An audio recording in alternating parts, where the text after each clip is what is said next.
Good afternoon. I don't think any of us expected to see you here, but it is nice to see you. Talk us through the what must have been a bit of a crazy process for you to get here and fight on Saturday.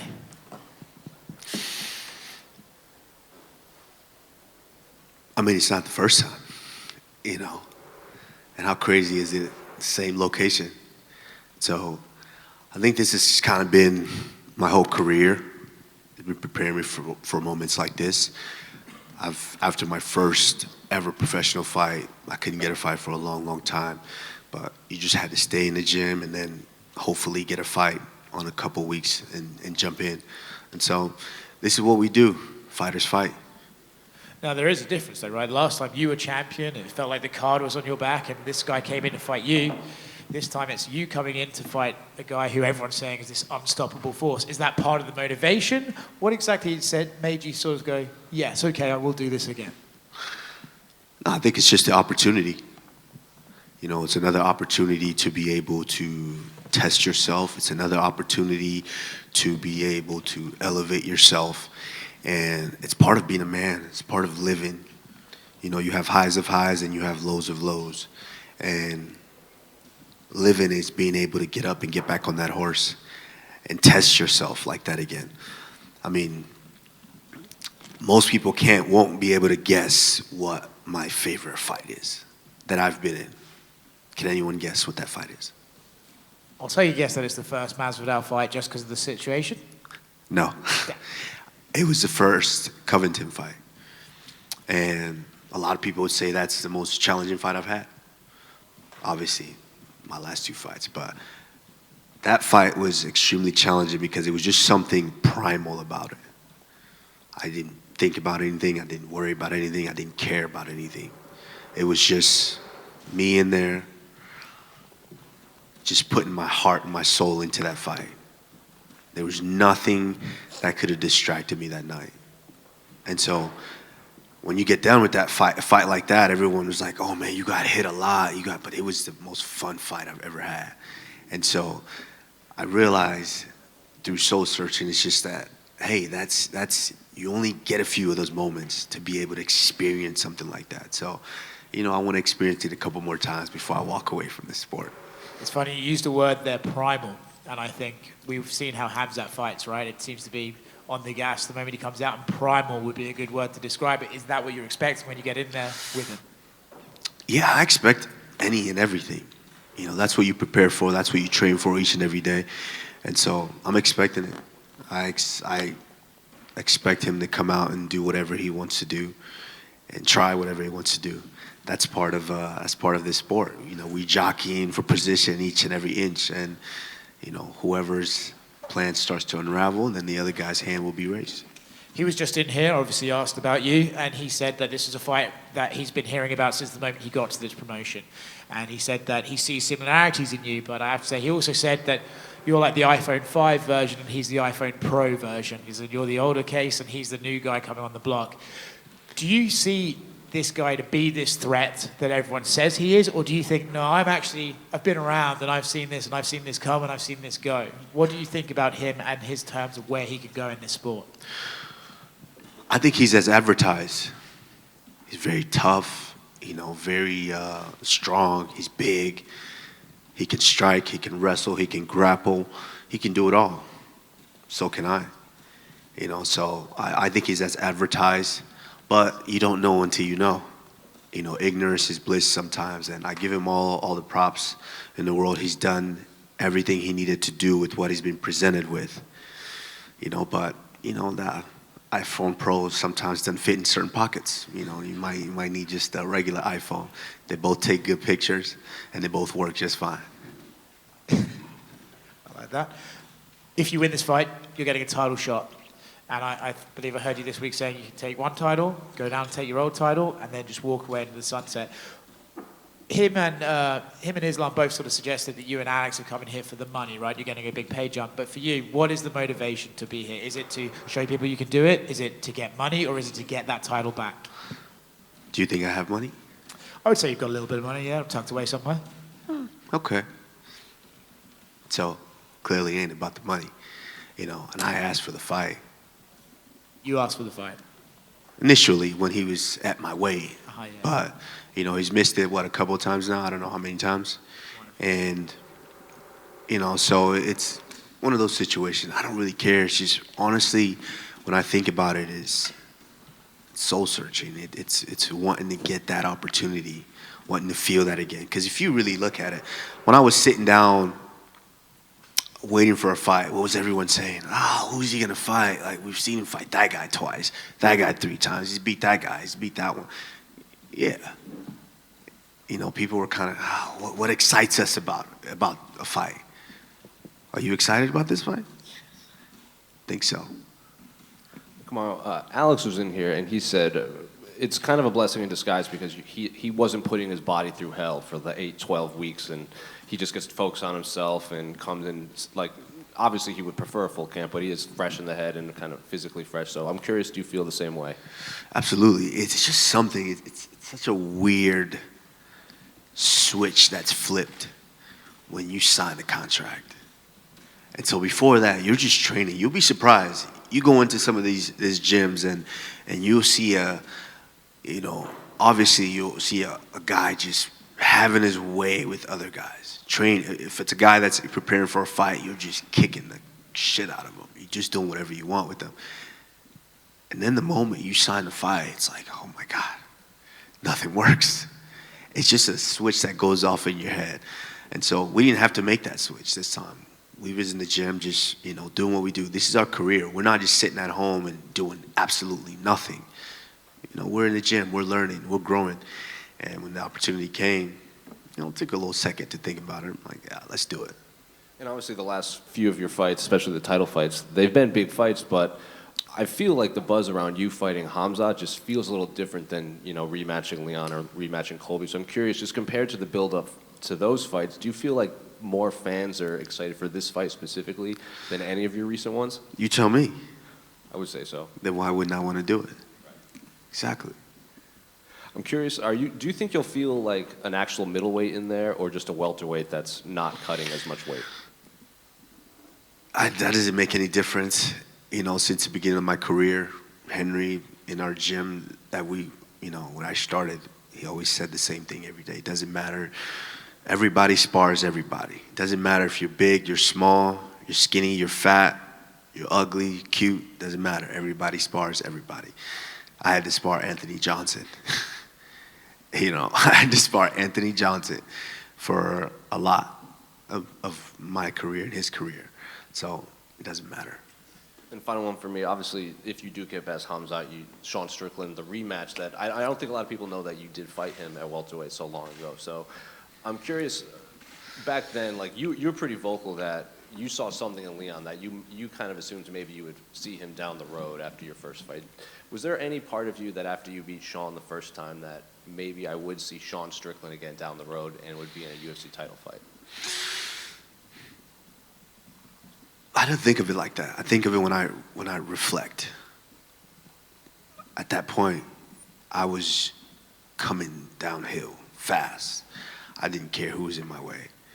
And Leon was that, I didn't care and took care of business. Sean was that, I didn't care and I took care of business. And so I don't really, I don't really dwell on it. It's when I'm done and I sit back now and start to reflect a little bit more and more. Like you just mentioned, a lot of people didn't know that I fought Sean Strickland. So you can tell, I've been putting in work for a minute now. And so it's just kind of one of those things. Now I'm starting to be in a position to where you get to reflect and say, I did put some work in. Beat quite a few people here. How do you think Sean has evolved since then? Obviously fighting up a different division now, but do you see many similarities in his game, or does he look vastly different to you now? Yeah, this is MMA. Styles make fights. Sean, I think he's definitely grown a lot, of course. But I think the most important thing is he's grown into his identity of a fighter. He accepts the fact that he fights this particular style, a particular way. And he's just leaned into it, and he's grown exponentially, and now he's the champion. But styles make fights. I said it when I came into the game. I'm a nightmare for certain people to deal with, and I just think that that matchup, it's a nightmare for Sean Strickland. But he's grown exponentially. He's very, very improved. And When you look at the fight with Hamza, I mean, we haven't seen him face a ton of adversity. Probably the Gilbert fight was definitely moments that he had to fight back from. He said he learned from that and, won't be as wild and things like that. But when you watch that fight back, do you feel like there's things that maybe Gilbert didn't take advantage of that you would in a similar scenario? I mean, we're different fighters. Gilbert Burns is a hell of a fighter, great fighter, but I'm a different fighter. So my fight IQ, the way I see certain things or just compute certain things in the fight are slightly different. So, it is what it is. And if Khamzat is the true contender and potential future star that I think he could be, then hopefully he learned from that. But we'll find out Saturday. And in this fight, you will have Henry Hooft in your corner, as well as Trevor Whitman for the first time. How do you think that's going to manifest itself? What kind of confidence does it give you having those two voices behind you on a fight night?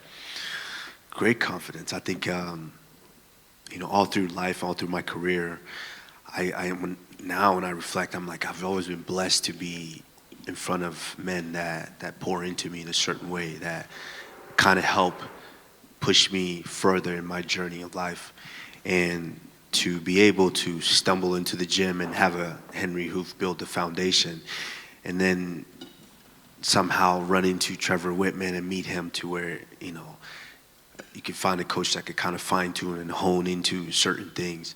And to have both of them, they're very, very different in their approach, but they're both different approaches that speak to me and get me to react a certain way. So I'm thrilled. I'm excited. I want to see how it works because, sometimes I need a drill sergeant and sometimes I need a friend to talk to me. So we'll see how that goes. And Francis Ngannou is fighting next weekend in Saudi Arabia. Are you going to go from here to there? I'm trying to. We'll see. I try not to make too many plans. I did that once. It worked out actually. I had a GQ shoot right after New York, so I try not to make too many plans right after a fight because you never know what's gonna happen. So, but of course, I would love to get out there and support Francis. Francis has been my brother since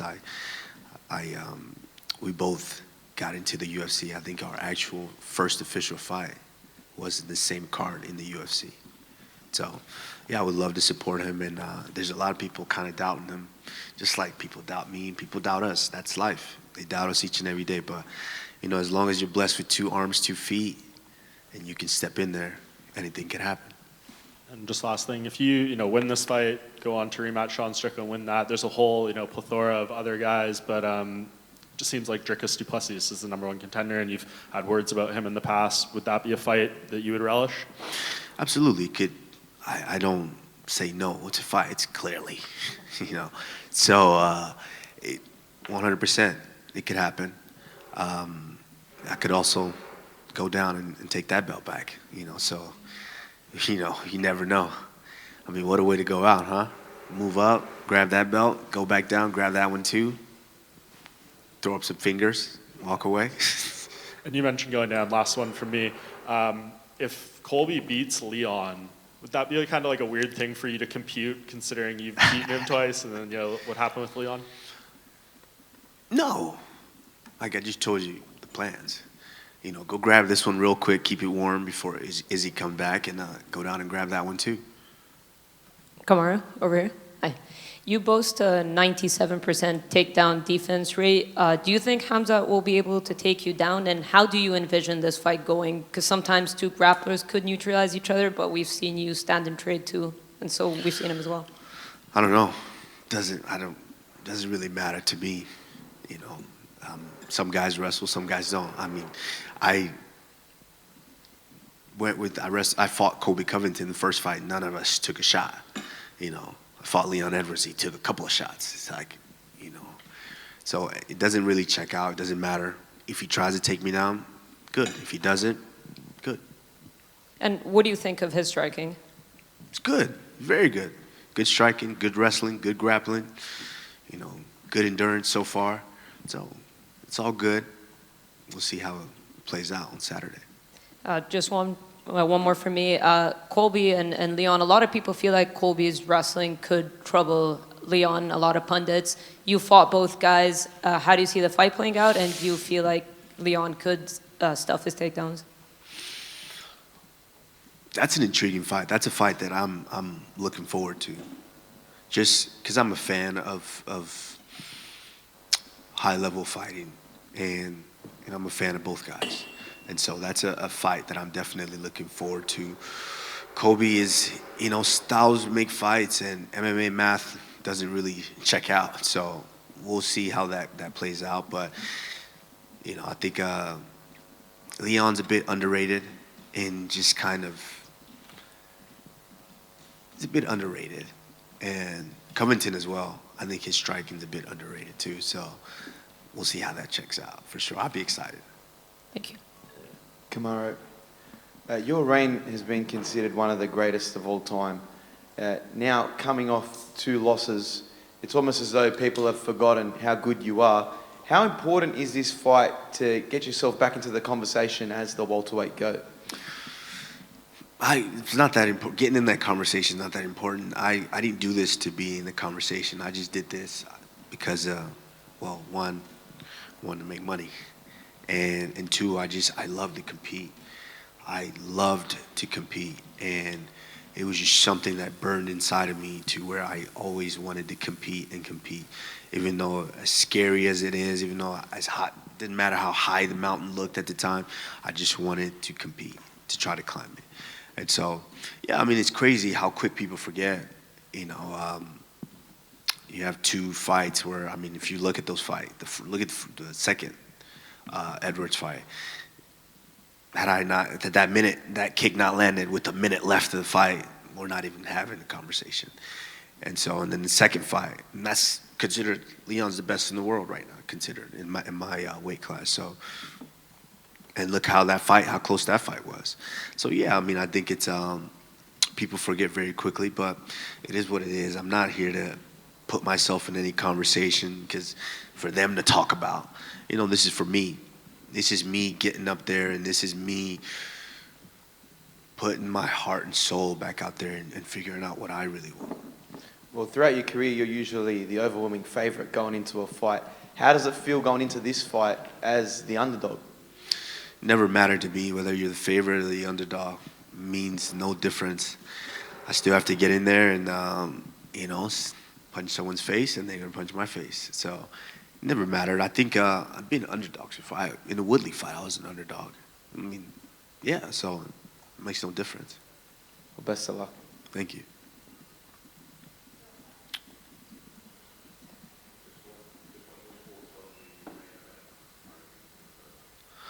The main event, Islam versus Volkanovski. I think that is it's an intriguing fight. For Volkanovski, it's just, what a great way to just come in and, take another shot.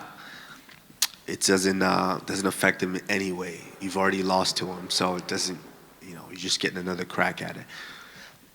Islam is big, strong. I think Islam, if he's a champion that I know he is, I think he took a lot away from that first fight and understood that, okay, maybe it's not as easy as I thought it was. Now we're going to, tweak a few things. I think Islam gets it done. I think he gets it done. But Volkanovski's no slouch. He has no neck for you to choke. The legs aren't super long for you to grab and take him down. So, he's just a perfect little, perfect soldier out there. Thank you, guys.